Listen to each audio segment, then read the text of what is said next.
If I can get that off my screen. Here we go. Welcome to live shows.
And welcome everyone to another exciting adventure on the energy that surrounds us. I'm your host, Michael, and tonight we have a very special guest coming on. And in full disclosure, we've been talking backstage, as kind of having some fun. So I think you guys are in for an awesome show tonight.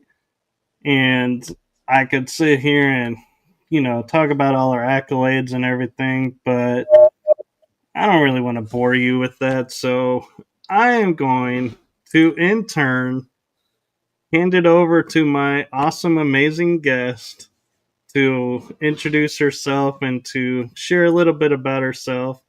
So I'm going to turn it over to the one, the only, improv amazing Reverend Amy Major.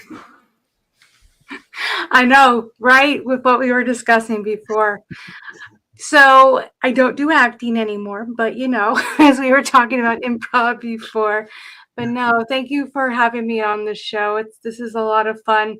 I always tell everyone you have to stop me from talking for hours about this stuff. So anything you want to talk about, it's open game. It's going to be a lot of fun. But I am Reverend Amy Major, and I am a metaphysical minister. So a lot of people are like, what's that? It's a metaphysics, so the study of information, consciousness beyond our reality. So, and I am also a spiritualist as well, been for about 23 years now. I am more internationally known as a rescue medium. I've written many books, which he had on the advertisement. And it's been a lot of fun. It's been a big journey as far as learning about my abilities. Always started, as many has heard me say before, very hesitant to do this work. I was the most reluctant person you could ever meet getting into doing rescue mediumship. Didn't want anything to do with it.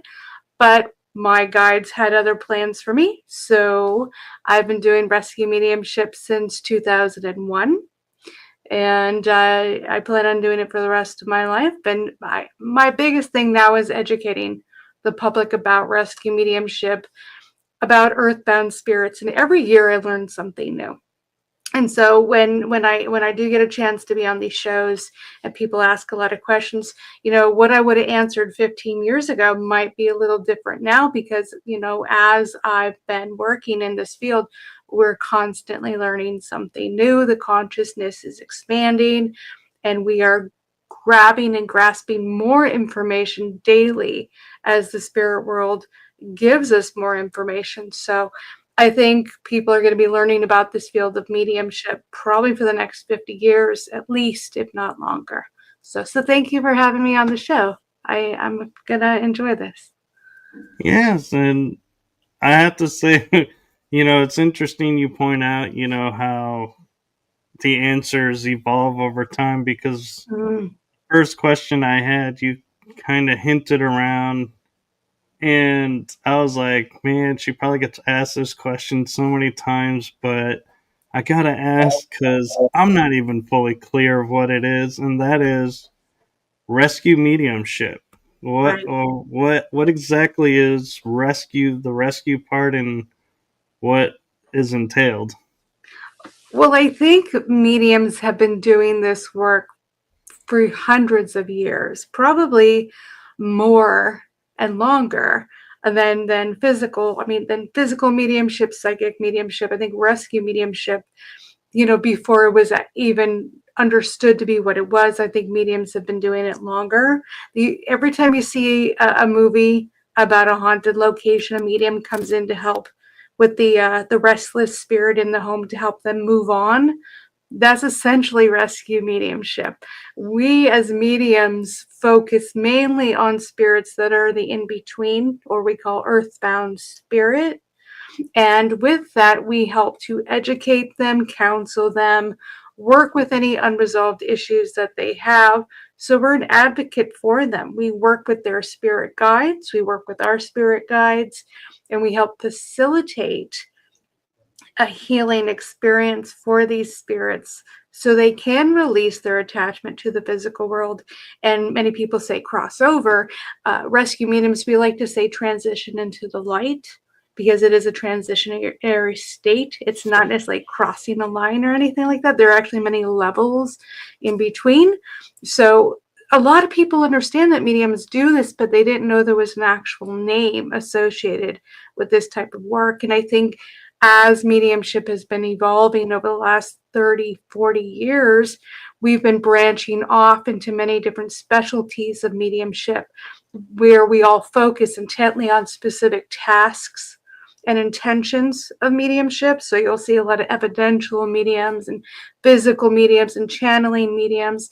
We are rescue mediums because we continue to help and rescue spirits that are stuck or in between so they can continue on. So, an interesting question I have for you around that is when you talk about like a stuck spirit, I have the viewpoint and understanding of spirits are energies, so really they can go anywhere. So, when you refer to them as stuck, what does that mean to you? Because and that just it's something I hear a lot, but it's like I feel like it doesn't make sense because their energy. How are they stuck? That's because you're viewing it from a third dimensional viewpoint. Because when we're stuck here, we feel physically stuck, unable to move forward or adjust, where we are. Being stuck in the spiritual realm is very different. It's more of a mental and emotional feeling of being stuck in a time, in a place, in an emotion. They feel incapable of moving on away from their burdens. So they feel stuck. They're not actually physically stuck anywhere. So Okay. a lot of these spirits are, they don't even know that they're dead. Some do know that they're dead. A lot of them are just confused. And I didn't know that a lot of these spirits couldn't actually find their way to the light. The majority of the spirits that I actually worked with and had a lot of experiences with in the very beginning, when before I even knew I was a rescue medium, they would all walk up to me and spiritually be around me and say, where do I go? I know I'm dead. I know I'm not where I'm supposed to be, but I don't know where I'm supposed to go. They felt stuck in some way because they were incapable of going where they felt they needed to go.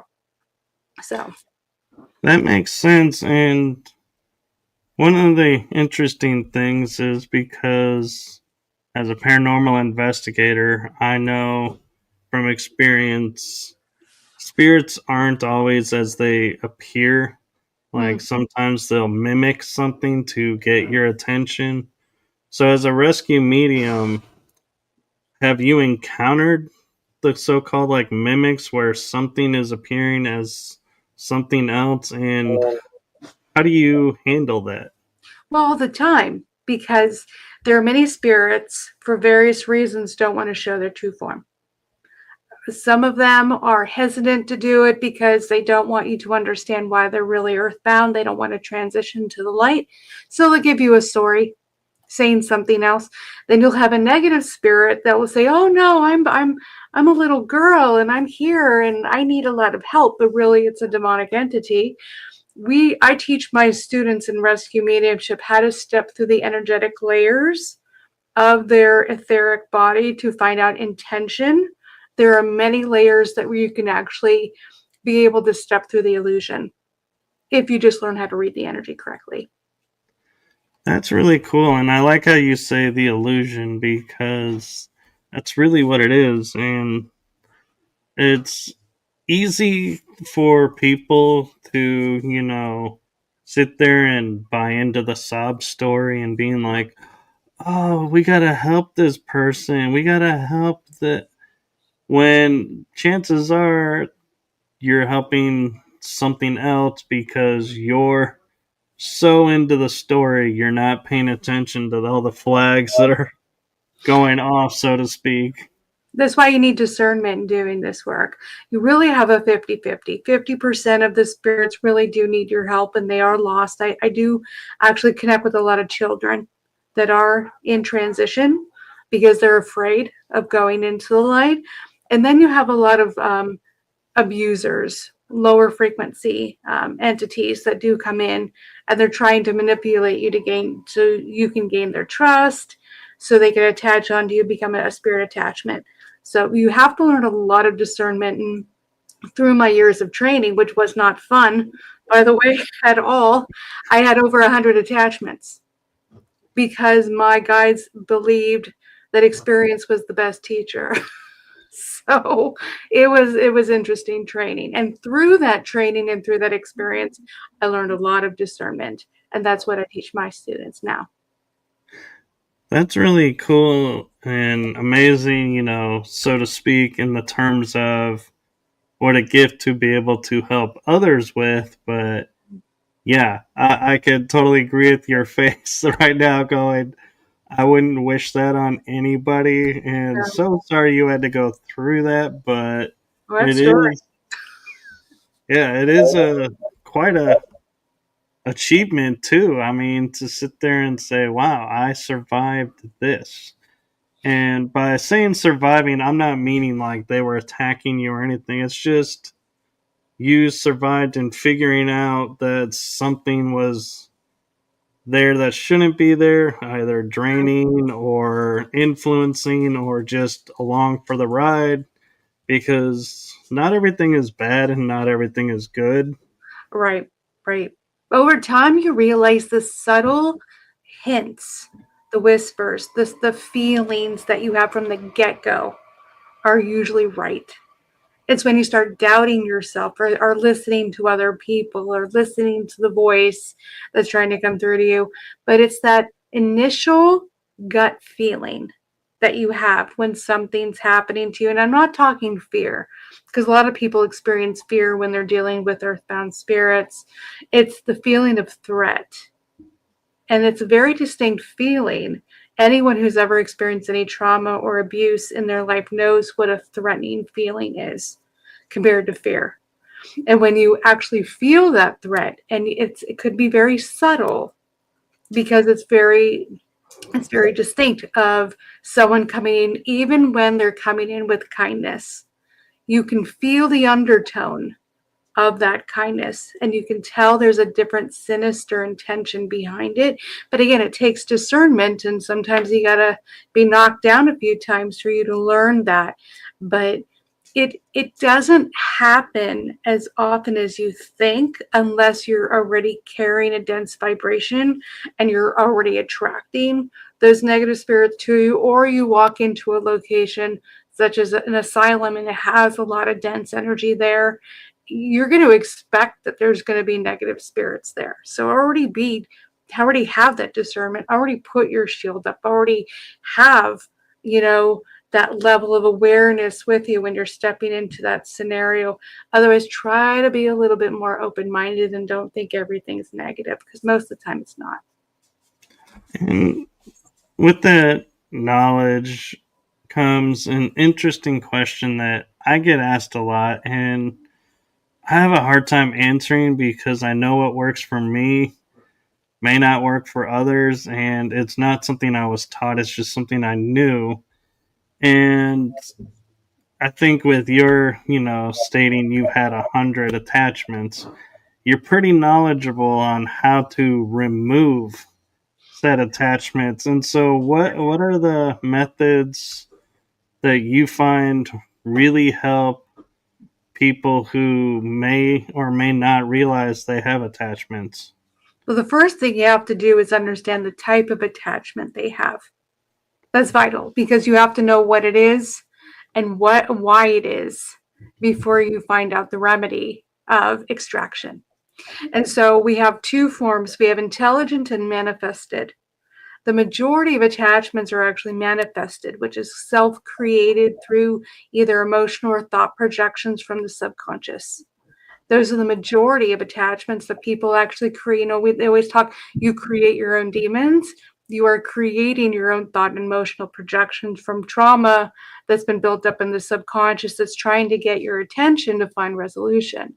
So that's the first one. It's the hardest form of attachments to clear, because it takes an awful lot of work and counseling and emotional help, and then you're also clearing layers of trauma. So you can look at weeks to months, if not longer, to clear those attachments. The intelligent attachments are the ones that are actually the easiest. And those are more entity, earthbound spirit, ET, multidimensional, interdimensional, reptilian attachments that people have. More people are actually getting them. They used to be very rare. But more people are getting them these days because people are moving into fourth dimensional density, which is fourth dimensional astral plane. So people they're seeing these entities in the astral plane, and these entities are seeing you. What you see sees you in reflection. So now that you're moving, you're going into astral travel, you're going to spaces where there's portals of fourth dimensional energy, you're now attracting more of these fourth dimensional entities. Not all are bad, as I said before, but if you do have a fourth dimensional entity that has jumped inside you, the first and always the best thing I always go to is free will. You decide whether they stay or go.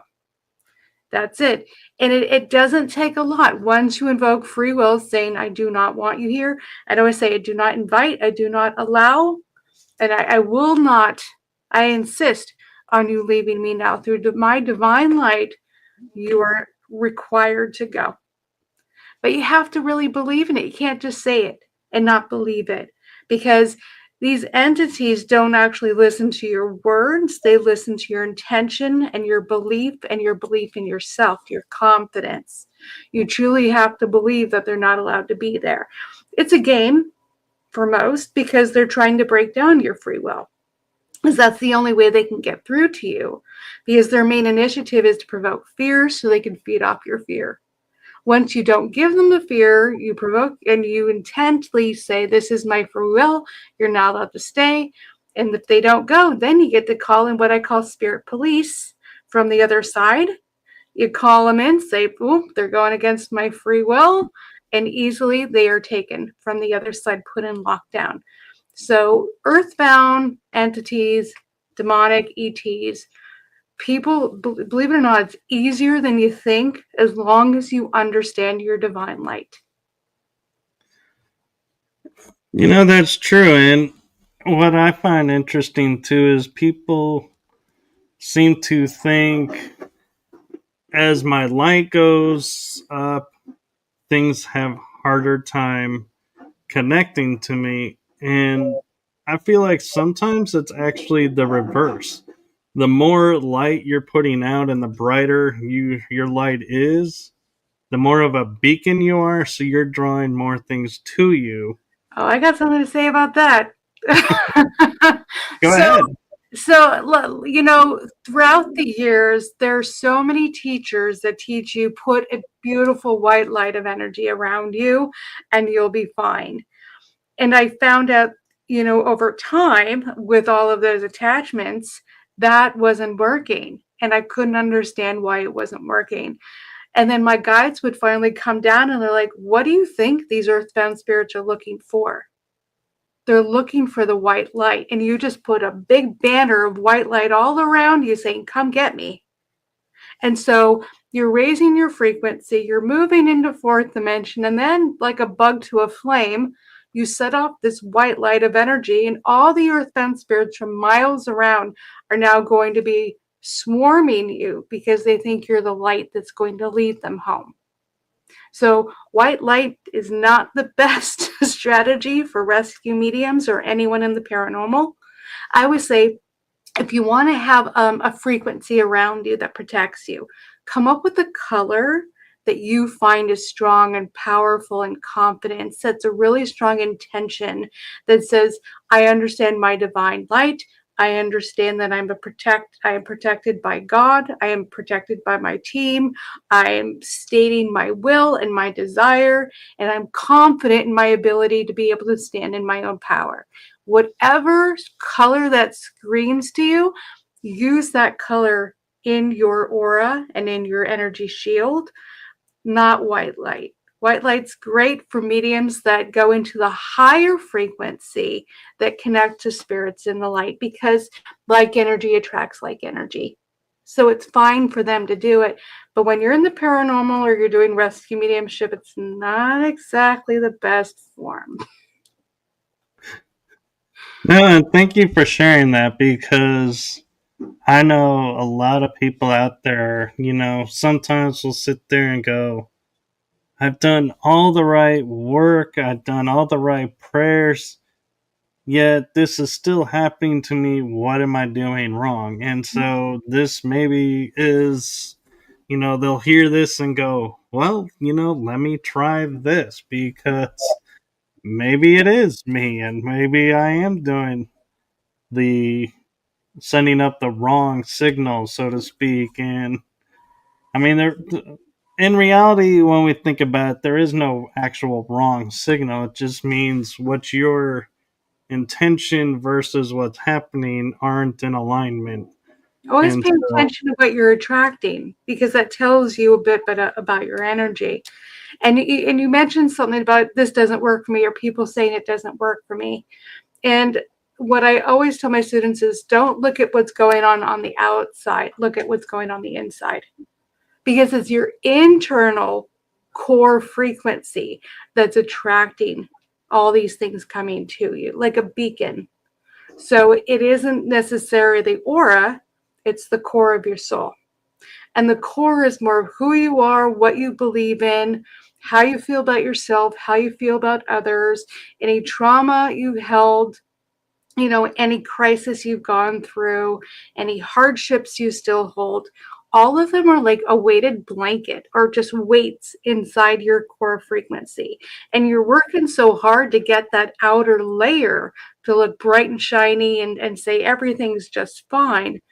But spirits are able to penetrate into your etheric body and see exactly who you are beyond the veil, beyond that outer resonance of your aura. So I tell all my students and people on these shows, pay attention to what frequency you hold inside.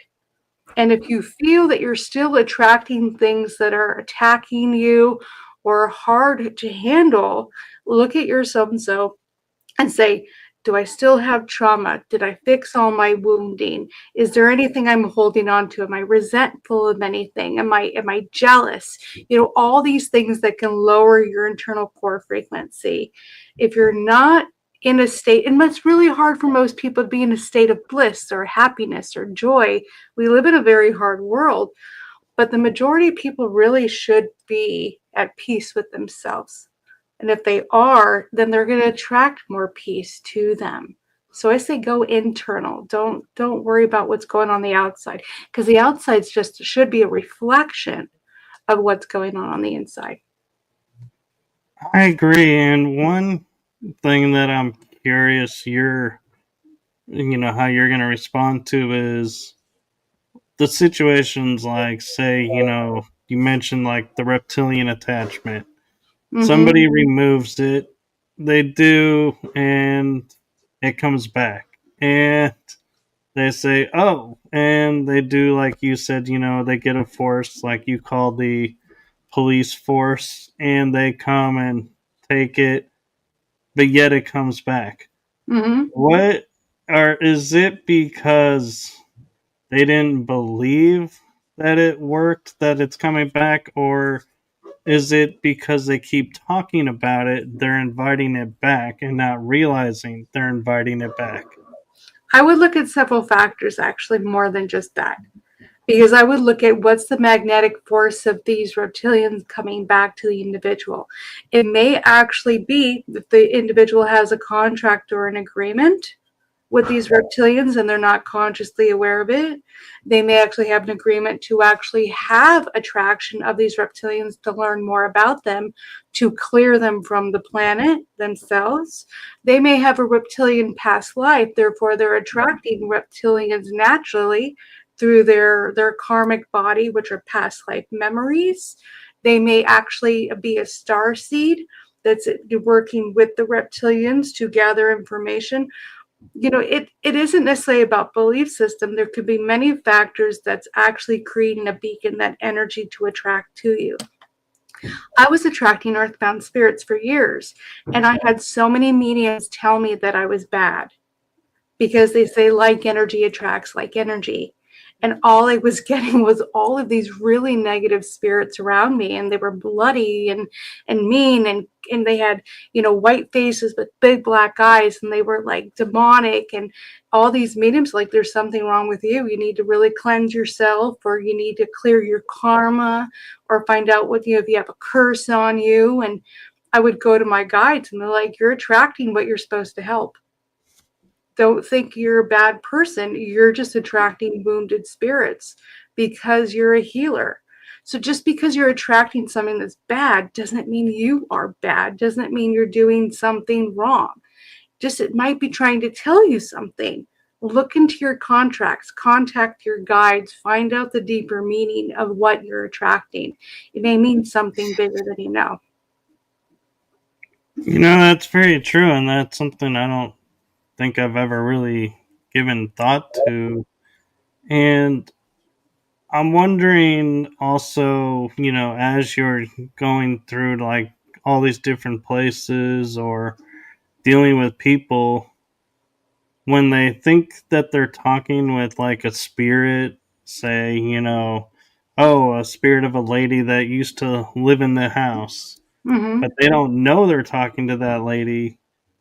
Do you ever find that sometimes they're actually talking to a star seed or, something from another world and they're just misidentifying it because they just don't know? Limited awareness, misidentification happens all the time because you're concentrating on what you're seeing and you're basing it off of your experience. If your consciousness isn't actually aware of something, you can't actually see it. There's nothing that can do to help expand that awareness other than experience. And yes, so many people do contact things that come in, but they all have very different frequencies, different intentions, different ways of projecting themselves into our third dimension. So star seeds are actually very common to come in through light, through crystals, through sound frequency, through guided meditations or high frequency transcendental meditation. It's very rare to see a star seed in astral form to be in like a haunted location. It's too dense for their vibration. They're much higher than we are. But I wouldn't say that you wouldn't see an ET, you wouldn't see a reptilian, you wouldn't see an interdimensional being that looks like some type of crustacean creature or bug, because they are lower form creatures in different dimensions. They kind of come through the cracks in these haunted locations because portals have already been opened. There's a lot of dense energy. There's a lot of manifested negative energy swirling around, and everything from every dimension's coming to feed off of it. So unless you're like a really strong medium or understand a lot of protection, you really should avoid those places. And, that's great wisdom there. And I'm also wondering, though, too, as we're talking about, we're going to a location and we're assuming it's haunted Right. because someone is, something or someone is there responding to things. And I wonder, if there is ever you come across like an star being, like star race, person who's like, oh, I just knew you were going to be here, wanted to talk with you.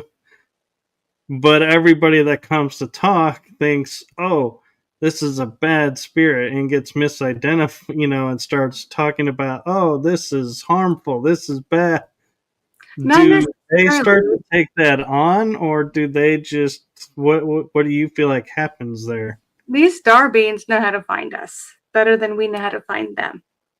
We all carry our own internal frequency that then sends up a signal of our mission, our job, our soul group, everything that we've done.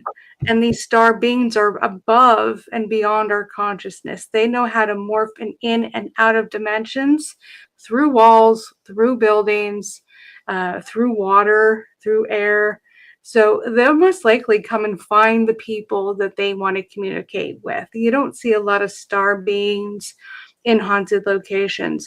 But speaking of haunted locations, only about a third of them are actually haunted with an intelligent, entity there. When I say entity, I don't mean demonic. It could be a ghost, it could be a spirit in the light. It is an intelligent entity that's there.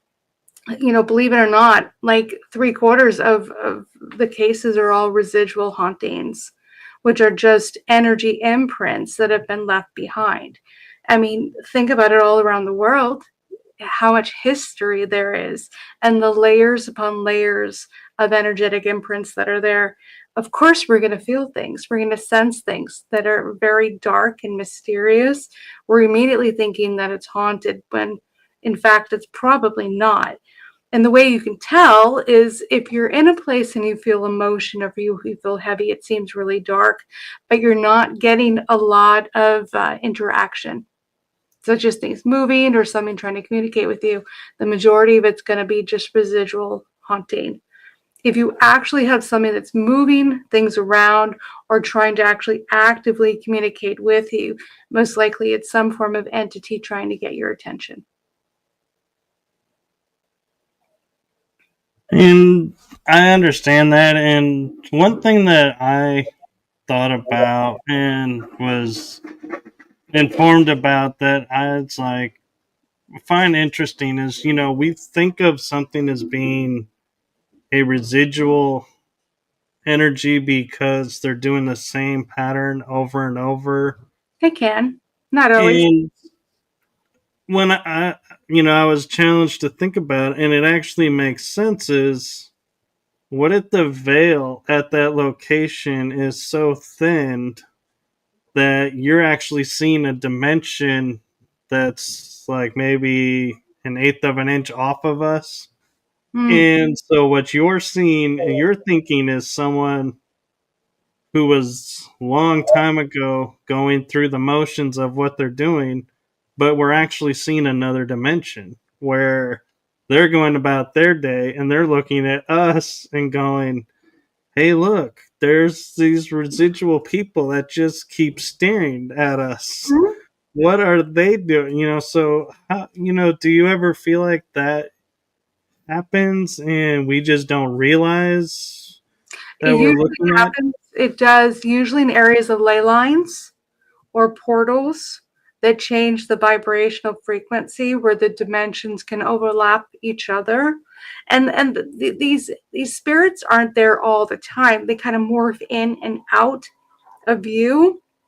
you morph in and out of you, of their world, and they do the same with you. So you're getting two dimensions that are crossing the paths of each other, which actually happens a lot, not just in these spaces, but everywhere.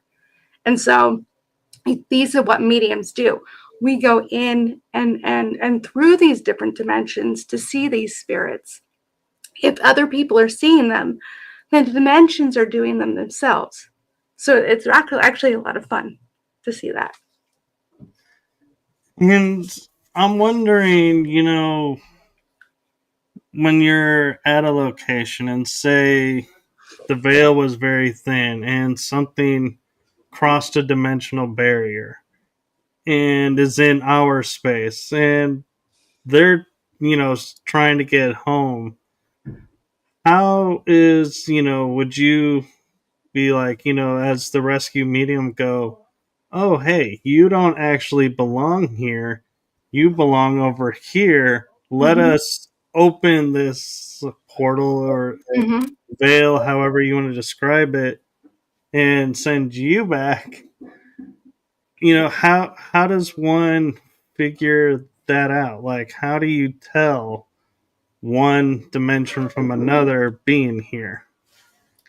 Well, we don't have to, because the amount of entities that are out there, and there's thousands, there's no way we can know all of them. So what I teach is to open a universal portal, an interdimensional portal, or a spirit portal. We have many different portals. We have the underworld portal, and what we do is we have gatekeepers at these portals, or shepherds. So when we do direct the attention of these entities to these portals, they'll literally be walked through. And it's a thing of like Grand Central Station. And they're walking into like this beautiful space, and then they're going to the dimension that they need to go into. It's all orchestrated by the other side, not by us, because we don't technically have the authority to say whether something should or shouldn't be here based on a limited form of awareness. These entities have been on our planet probably longer than we have. So we don't have the authority to say you got to go. But we do have the authority to have them leave our space. If it's our home, we don't feel safe, then we're like, you need to leave our home. If not, then I'm going to bring in a shepherd or a gatekeeper that's going to escort you to your dimension, and then you can go wherever you need to go. But when it comes to like the elemental portals, we're not allowed to touch those. We're not, I've had so many elementals come to me and like, you guys think you know what you're doing. I'm like, nope, I don't. It's all on you. You're the authority. I leave it up to them. You have to have a lot of respect for the astral plane, because they see things that we can't. Our egos get involved and say, you're not supposed to be here, and I'm going to take you out, and you need to go here. And the other side looks down and is like, they're about a billion years old, and you've only been on this planet for, say, 50 years. I think they have precedence over you. So always ask your team, go to the authority of that interdimensional being. Say, hey, are they really supposed to be here? If they are, can they please go somewhere else? There's a lot of facilitating that needs to happen with a large group of people. You just can't shove them in a door and think you're doing the right thing. That's actually the wrong thing to do. Actually, I wouldn't. And that brings up an interesting point. Like, you watch some of these paranormal TV shows, and the paranormal team is like, oh, we helped this spirit to cross over, and now, this place is at peace. And I've often wondered, one, did they really do what they think they did? And two is, when do you determine the spirit's rights over the individuals? Like, and what I mean by that is, say you find a haunted house that the people that own it are like, we're making our livelihood by having these people come and visit and investigating here. And yet the Mm-hmm. spirits are like, hey, we want to go home. Mm-hmm. It's like, at what point do we say, sorry, people, your livelihood needs to change because spirits want to go Right from the and to get-go. go. Right from the get-go. Yeah, I'm a huge advocate of that because I know that the people that own these locations don't have any ill intent. I know that, or the majority of them don't. And they're trying to, have financial gain off the opportunity of ghosts being in their location. But, and there's a big but there, if the spirit does not want to be there, or if they're not even aware that they're dead or they don't know how to get home, they should be given all opportunities to be able to talk to a medium that it can explain the situation and give them a choice. It should always be a choice. Rescue mediums can't force a spirit into the light if they don't want to go. So these homeowners or business owners should never force them to stay here either. It goes against their will. And I always said a long time ago, it's a form of slavery because you're keeping a soul against his will for financial gain. That's not right, and it shouldn't ever be allowed. But I've actually been told many times throughout my career that I wasn't allowed to come on investigations because they didn't want anyone to help the spirit cross over. They just wanted to investigate and hype up the location of the business so they'd get more business coming in because it was a haunted location, and they wanted that validation from a medium. And I refused. I said, I'm not coming in just to hype up a location where a spirit feels stuck and against their will to stay. That goes against my humanity. I mean, that's not right. And I don't understand how people could actually do that. And my guides told me a long time ago, these people have failed to remember that these are human souls.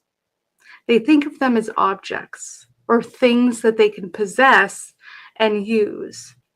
And that's not it at all. These are people and they should be helped. Right. And it just, I'm thinking back and I'm just like smiling over your interaction with the elementals because I'm like, yeah, in my experience, I'm like, I'll talk to many different genres of beings and everything, but elementals, yeah, those are ones that I'm like, hey, you guys do you, I'll do me over here. I'm not gonna mess with you. You don't mess with me. We're gonna be copacetic. We're good. And if I have stepped on your turf, I apologize. I'm backing off. But yeah, it's like it's the one, and I appreciate how you're the same way. It's like the one force that's out there that's like, You don't nope. mess with you don't mess with them. I learned that the hard way actually. I had one of my attachments was an elemental and a strong one. And it was years ago when I was being trained by many metaphysical people out there that when you clear your energy, just push it down into the earth to have it transmuted from the earth. And so I started training that to a lot of my students years ago. And finally, and one day I woke up and I had this really nasty attachment out of the middle of nowhere, and it would crawl through my body. It'd crawl across my face. It would smile at me in the mirror. It would squeeze my throat and choke me. It would give me headaches. It would keep me from sleeping. And everything that I could think of to do to clear this attachment from me didn't work. And so I actually went to my mentor who had been doing the work for 30 years. She couldn't get it out of me either. It would just laugh, this demonic laugh at her. And she eventually said, I think you have an elemental. And I'm like, what? Why would I have an elemental that acts very demonic inside of me? She's like, I think you need to go and talk to it. Like, and I was so upset at this point. And I went to my guides as I always do. And they said the same thing. You need to talk to it. It's there to teach you something. And so I sat down kindly and said, okay, I understand. You're here for a reason. You could be an elemental. Tell me what you need to know. And it said, not yet, and started choking me.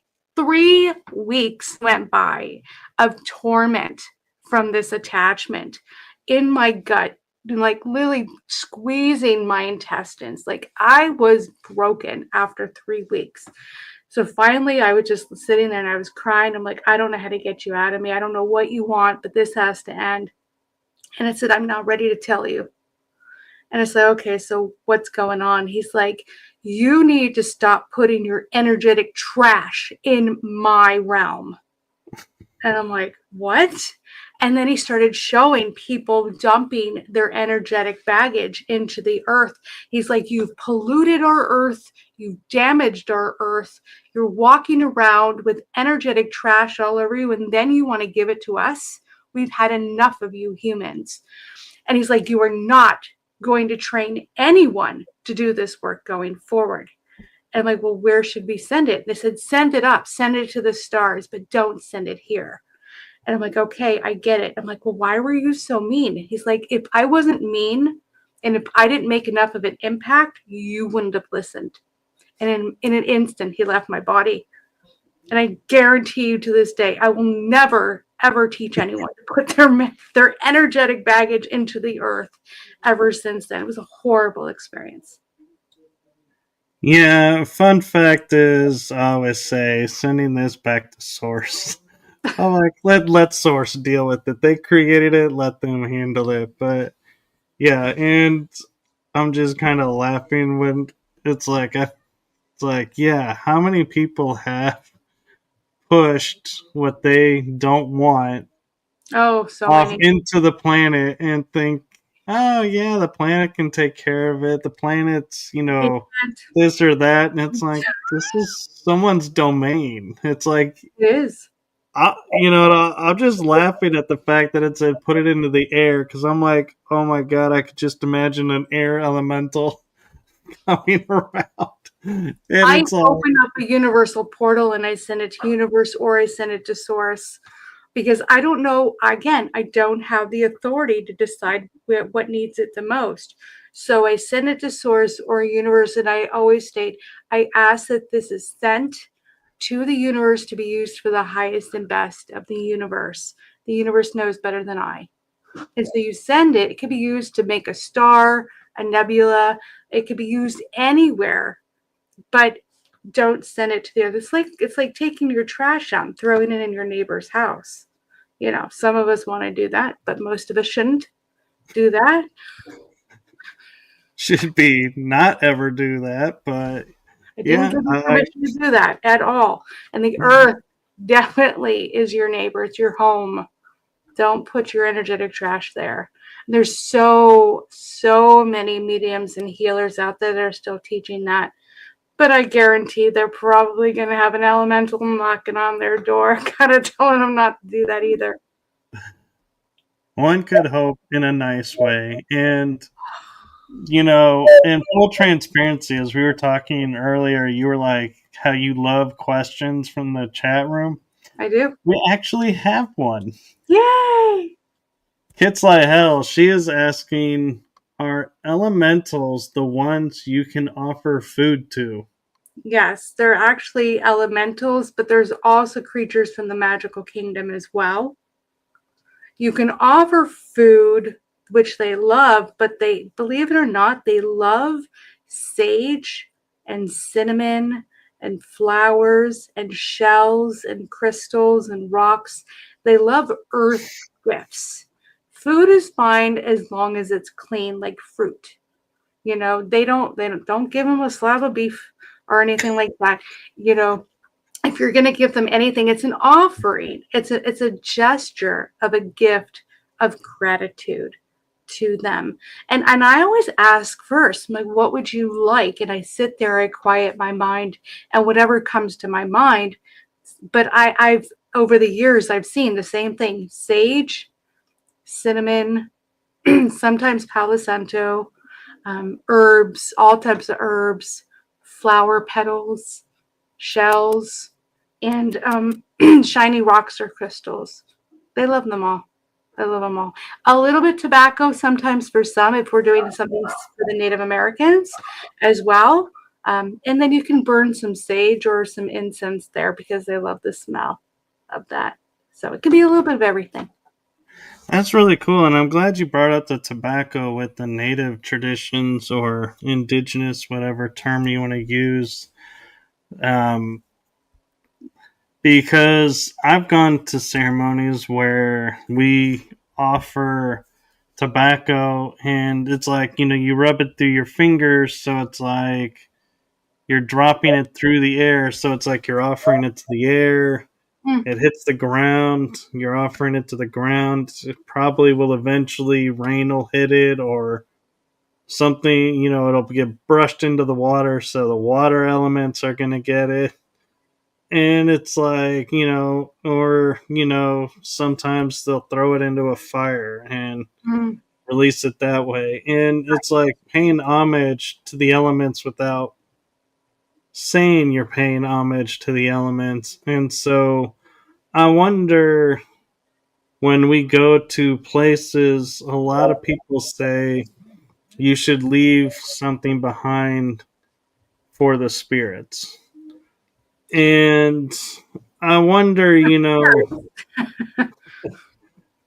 yeah, I wonder, sometimes, is that really a good thing that they leave like a toy for a child spirit, or they leave something behind for the spirits? Because does that in turn prevent them from wanting to go back where they were and make them want to stick around, that people are giving them stuff? Not necessarily. It's a kind gesture, but honestly, they're leaving a gift behind is an indication that you want to help them, you just don't know how. So instead of leaving a toy, call in a rescue medium to come help that child instead. And if you do want to leave a toy, it's not going to keep that child there because, like, oh, no, I got to hold on to this toy. That's fine. It's a kind gesture. It really is. It's not necessary to do that. And I tell a lot of people, if you can't bring a rescue medium to the spirit, tell the spirit the name of a rescue medium, and they can link into our energy and find us through any corner of the world. And then they can find us and we can help send them home. So we don't always have to be present at the location. That's a great gift. And I mean, yeah, and I know people, like, I know a few people who like to leave like toys for the children's spirits because they feel like, because they're a child spirit, they missed out on life, or, it's tragic that they are a spirit of a child, and so they're trying to bring love and light into the child's world by this offering. But yeah, I wonder sometimes, is that how it's received, or do they look at it and being like, why are you leaving this here? Mm, Because there's also, we were taught, and I'm sure, this comes from generational training of, leave a place better than you found it. So it's like, mm. I wonder, sometimes do the spirits look and go, you forgot your thing, whatever that is over there. Not necessarily, because they can sense your intention behind the gift giving. They can. But you have to think, is the spirit even aware that you're there? Can the gift even be seen by that spirit? Have you made contact with them? Are they aware that they're dead? There's many factors to take in. It's like you can sense the energy of a child spirit. You could hear laughter, but again, it could be a residual imprint. It may not actually be a soul that's there. So it's best to make contact, try to see if you can and get them to cross over first. And even if you don't know how, prayers are wonderful. You can ask for them to look for a family member. And one really, really easy way to do it for anyone who doesn't even know anything about rescue mediumship is to make contact with the spirit and ask them to remember someone that they love and they miss. Because the moment they have the memory of that individual, it energetically brings them into that location. and you can be the mediator between the two, and they can find each other through love, and then they can guide them into the light. So it works quite often, just to say, can you think of someone that you miss, someone that you love? And when they think of that individual, it brings them in, and can be the shepherd to guide them home. So, and I wish people would do that more, and that's a better gift to leave than a toy. Very true. And one thing too that I'm curious your viewpoint of is we label a lot of things and we don't necessarily know what we're labeling. Like, I like to use the classic example of the sky is blue. We just say it's blue because we've always been told that's what blue is. We Right, don't actually know what color the sky is. But when I look at the labels of like channel versus medium versus psychic, right.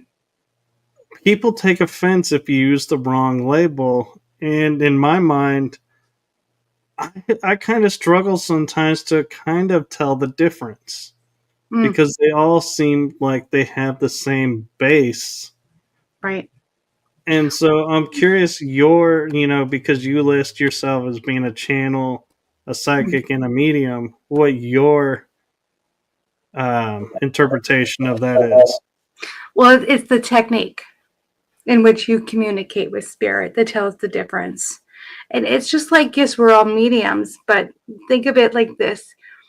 You have doctors, but then you have specialty doctors. You're going to go to a podiatrist, and then you're going to go to an endocrinologist, and then you're going to go see, oncologist.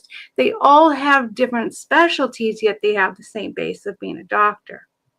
Many mediums have the base of being a spirit communicator and a vibrational match to the astral plane, but we all have our different specialties. And some of those specialties can be derived from the technique in which we communicate with the spirit world. The difference between a medium and a channel is a medium receives from the spirit world. We meet them halfway and form communication, transfer telepathic information mentally. Channeling is where the spirit actually comes into our body and actually communicates either through divine channel, inspirational thought, or they actually speak directly through us through a voice phenomenon of channeling. You have physical mediumship, or mediums can then, have their ectoplasm create a bond to the spirit world, where physical manifestations can happen as well. So there's specialty upon specialty upon specialty. No one should be offended or wronged by giving the wrong specialty name. If people really want to hold on to that title because they earned it through their education and training and years of experience, then great. But don't take offense to it, because the majority of people really just don't understand. And that's fine. A medium is a medium is a medium. We're all mediums. We just tell the technique in which we become a medium and how we receive from the spirit world. That's all.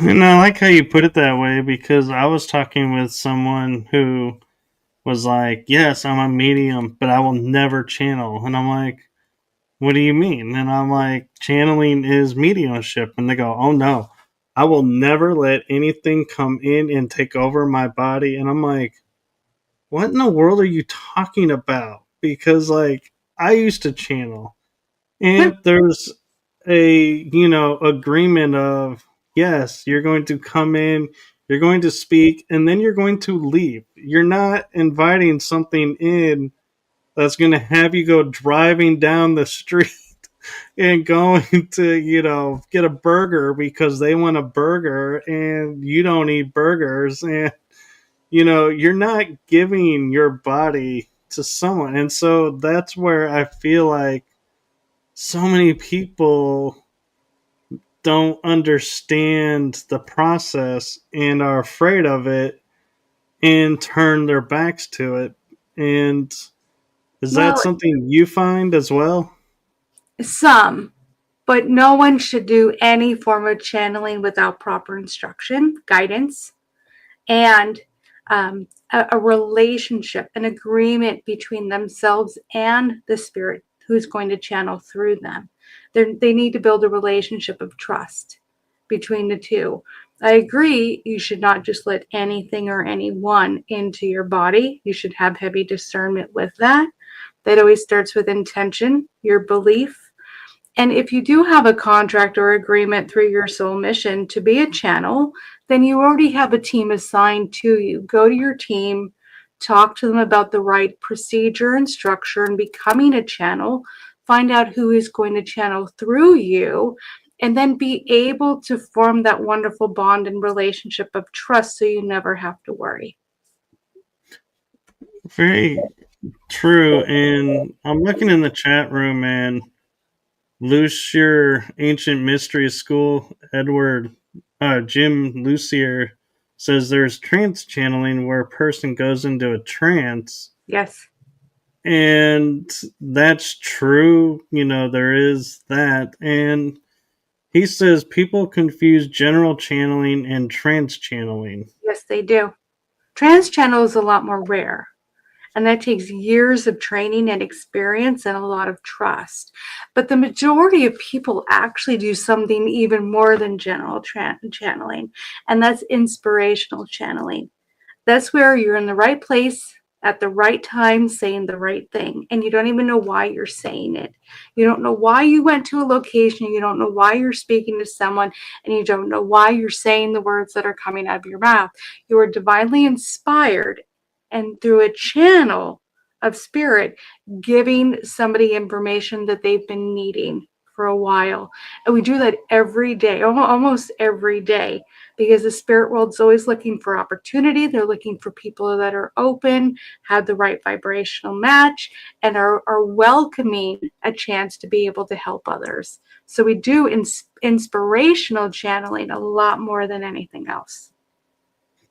And when I was channeling, I could always feel like it's like I could hear my voice is different, and I knew, I wasn't present, but I'm not far away either. So it's like if something happens, I can take over and be like, yeah, so I don't like stumble to the floor and look like a drunk fool because they don't know how to walk in the body. But I also, though, had an experience where somebody that I feel like was doubting if I was really channeling or not, had the experience of looking at my eyes and said, your eyes were not your own. It was like they had changed to somebody else's eyes. And it's like, I just thought that was really cool. And then I was like, I sat there and I wondered, because they altered my eyes, does that have an effect on my eyesight because they morphed my eyes to their eyes? So, like, and I wonder, and where I'm going with this is I wonder if, like, say a medium needs glasses because they can't see really well, and a spirit comes through and they're like, I can't see with these glasses, so they make you take them off. Can they improve the vision of the person? They've been able to improve the vision. They've been able to change the voice entirely. We can see the actual spirit face morphed on top of the medium's face. We can see extra hands, extra arms. A medium can walk if they're not mobile. And one thing that we keep forgetting, our spirit world's always trying to remind us, is our physical body is limited to our own belief system and our expectation. If we believe our eyesight is going, we've already created an expectation that it's going to deteriorate. an acceptance of it, so the body deteriorates even more. Once spirit steps in without limitation, without the doubt, without the blocks, without the wounds or the fears, the physical body then morphs into a higher state without any ailments, because the spirit doesn't believe in them. Your physical body is a manifestation of your belief. Right. And I just noticed we're actually almost 5 minutes over the hour. Are you okay to go longer, or do you have somewhere to be? We can go a few minutes if people have a few more questions. Okay. I just try to be respectful of the time. And so, as we're talking about this, one thing that's curious to me, though, is like we're saying, they can help the eyesight and make it so they can see. But why is it that it doesn't hold? Is it because the people don't accept Mm-hmm. the healing of the eyesight and so Yep. they maintain their They glasses? go back to their belief system and their expectation. Even happens when people are channeling, like with me. I had a fever of 102. I had this horrible flu, yet I had a gallery that night. And I had like a room full of 50 people. I'm like, I don't know how I'm going to be able to do this. And my guides are like, don't worry, step on stage and everything will be fine. I stepped on the stage. I went directly into spirit and in channeling. My fever immediately went away. My cough went away. I felt like I was floating on air. I felt perfect, like not a single symptom at all. And I went 2 hours of straight mediumship. It was a great night. I left the stage. 10 minutes later, my fever spiked to 102.5. I started coughing again and I was shivering in bed for the next 6 hours. When spirit is with you, they take the ailments away. They're free. I believe it has to do with frequency. Because when you're channeling such a high vibrational frequency, chronic illnesses and things that are created in denseness no longer can be held in the same space. So when the high frequency comes in, it pushes everything aside. All the ailments and sensations are gone. And when spirit leaves, we become dense again, back in our original vibrational match. And the denseness of our chronic illnesses come back. I also wonder, before I get to another question in the chat room, is say like an energy comes in that you're channeling and they have an ability of like telepathy and they can heal really well and maybe like retain information faster. Can you, when you return back, go, hey, I like these attributes, can I Mm. keep these attributes and assimilate them into me, or do we have to go into like some kind of contract and practice and going, okay, I got to learn and study. I can't have just access to this. Well, when they bring it to you, sometimes it's an invitation. They wouldn't bring it to you if you didn't have the ability to obtain that. So sometimes it's just creating awareness that it's even possible. The spirit world never wants to keep anything from you, never tell you that you can't do anything. Some things may be beyond the original contract, so they'll say, yes, you can do it, but your original contract will be voided because this is going to overwrite it now. So you have to weigh that option and go, do I like my original contract? Can this be added to it, or do I have to switch altogether? Once you make that determination, you say, yes, I really want to take that on. Your guides will do everything necessary to attune you to the right frequency to hold that for a long period of time. That can be with training. Very cool. I like that. And it's kind of goes even into the adage of we were brought here to do everything, and everything that's been brought to us is because we know we can overcome it. And so it's like kind of along those lines.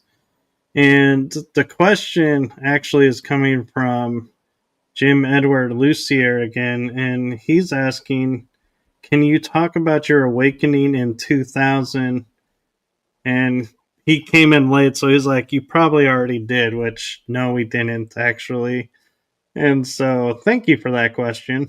I wish it was an awakening, but rather a sledgehammer to my head.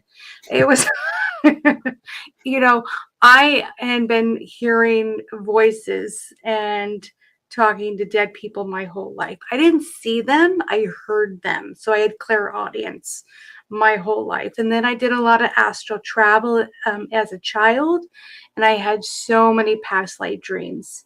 So I had a very interesting life as a child, but I was not aware that I was a medium or a psychic at all.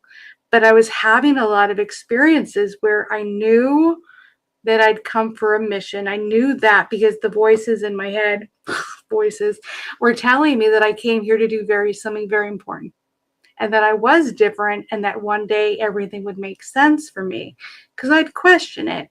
And my mom was a medium.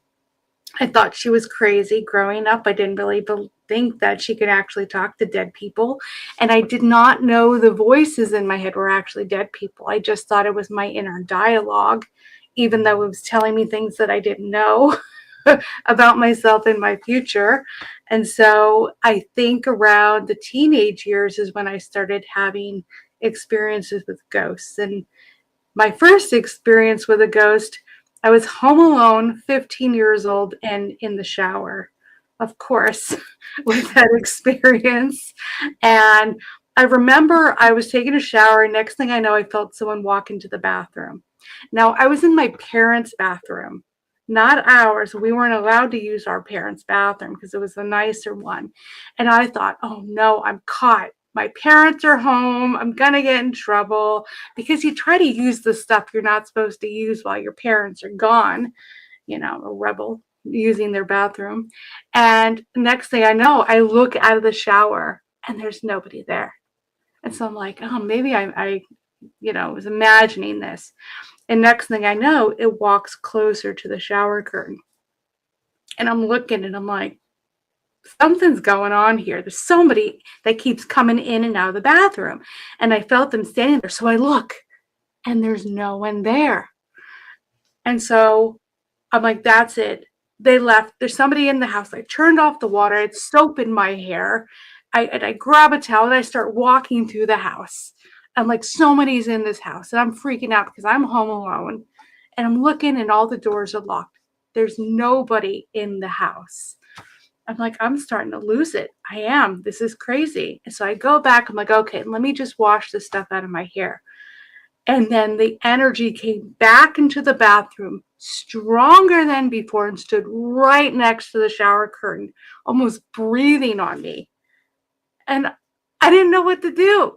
The first thing that came to my mind was, don't be afraid. Whatever you do, just don't be afraid. And I don't know why I thought that, but I did. And of course, me being me, I started singing in the shower. I started being joyful in the shower, and I'm like, I'm not afraid, and doing all kinds of stuff.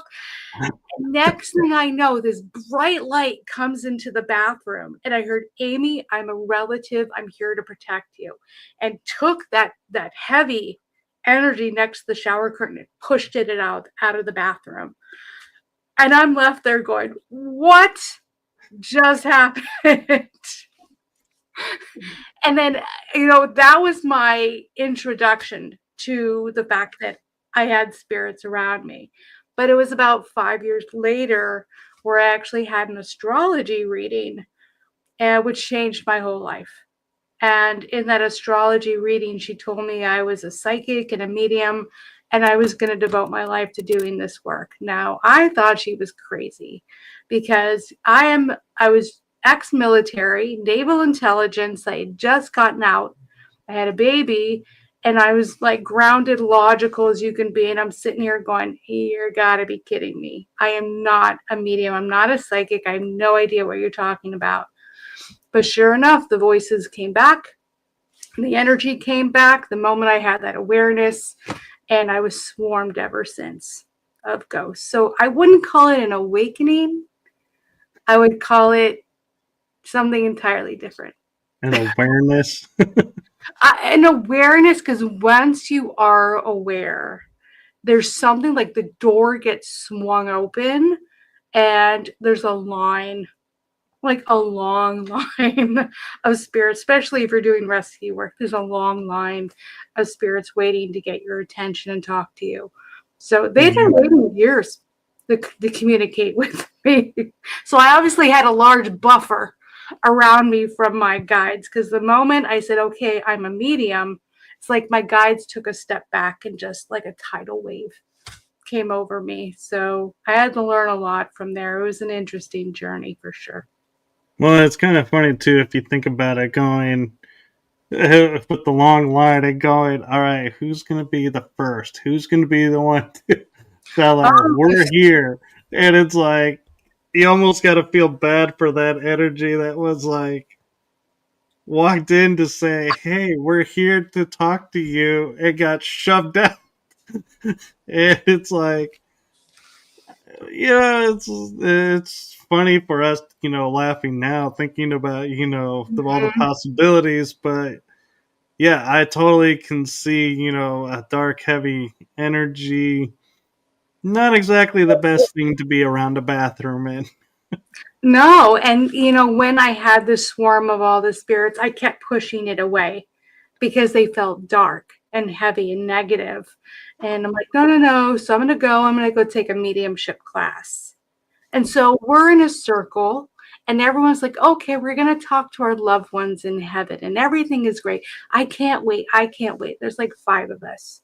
So they take us into a guided meditation. This is going to be my first chance to be able to be consciously aware and set intention to talk to the spirit world, because everyone said I'm a medium. So let's try it out, right? Wrong. So I get into the meditation. Next thing I know, in the darkness, this woman steps right in front of my face, in spirit, covered in blood. Her hair is all mangled. And she looks down and she's holding a bloody knife. And then she looks down next to her. She's got 2 kids covered in blood. And she looks right at me with piercing eyes. She's like, I just killed myself and my 2 kids. What are you going to do about it? And I'm looking at her like, I have no idea. I have no idea what I'm going to do about it. And I couldn't think of anything to do. So I just started counseling her. I'm like, well, maybe it's not that bad. You didn't really know what you were doing. And, I'm sure you're very remorseful now. I'm just like, somebody give me something to say. I had no idea what to do. And so finally I heard something from a higher source of spirit say, don't worry, we've got this. And they pulled her away. And then they took us out of the guided meditation. I was like, oh, I saw my dad. I saw my grandpa. And they came to me. I'm like, pass. I'm not saying anything. I don't want to tell people what just happened with me. And that was my first experience communicating with the spirit world. And that's, of course, as being a rescue medium, it had to be, right? Oh, yeah. And I'm looking at the time, and there are more questions and comments coming in, but I feel like I want to be respectful of the time, and we can have you back on Yeah, because, I mean, we're having so much fun. It's like, I've got stories. and everything. And so stay tuned, everyone, because we'll definitely, see if our schedules can cross again to where we can work on having an episode again. And I want to take a couple of moments though and say, from the son of a Navy vet, thank you for your service and thank you for the sacrifices that you made in that line of work. But then I also want to go a step further, and from the heart of my show to your heart, thank you for what you are doing for humanity and for the spirit world. I'm honored to do the work. As reluctant as I was in the beginning to do this, it has been the greatest job that I could have ever received, ever. And I'm so grateful to do it. So thank you. Yeah, and thank you to the chat room and everyone for tuning in, because I know this is not our usual night. So thank you all for joining us. And there are comments in the chat room of thank yous to you as well. My pleasure. And